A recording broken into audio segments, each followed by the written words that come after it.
खुलुमबाय दिनै जोबोद दुखुनि बाथ्रा नैबे धंखुर गामिनि थागिबि मानगोनां पानिराम गयारी बे बाबाया दिनै हरनि 8:00 बिलिफाङाव रुंसारि जालांबाय। दा बे बाबानि न'खरनि जि परियाल जोंनि दुलाराय ब्रह्म धोरोम आइजो आफादनि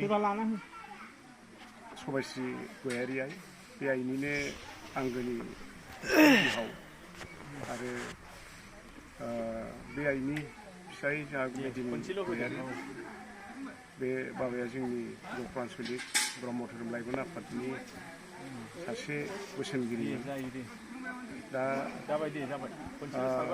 बे समाव जोङो गफुर आन्चलिक ब्रह्म धोरोम आफादा गासिबो नुजाथिफैनो हायाखैब्लाबो जोङो सानैसोब्लाबो बे आइनि न'सिम सफैनो हादों।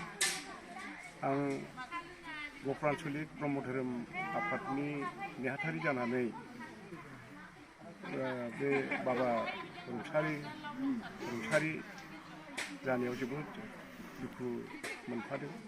आंजों लोगोसे दा जोंनिनो गफुर आन्चलिक ब्रह्म धोरोम आफादनि जा आफादगिरि कमल बाबा दङ। दा बे कमल बाबायाबो बे आइनिनो दुखुथिया न'खराव नुजाथिफैनो हादों। दा बे बाबाया जों मिथिदों 1975 मायथाइयावनो बे धनपुर गामियाव रायजो जाफैदों। दा बे गासै 8 जन फिसाफोर दङमोन। दा हिनजावसाफोर 6 जन आरो फिसाज्ला 2 दङमोन। दा बिनि गेजेराव सासे फिसाज्लाया रुंसारि जाबाय। दा थांनानै हिनजावसा आरो हौवासाखौ लानानै 7 जन थांनानै दङ। दा मिजिंथिदों जाहाथे इसोरा बे रुंसारि बाबाखौ सोरगोआव एसेब्लाबो जायगा होनानै बिनि जिउ आत्माया जाहाथे सान्थि थाहैनो हायो बेखौ इसोरनि खाथियाव खर' गंग्लायै आर'ज खालामनाय जाबाय।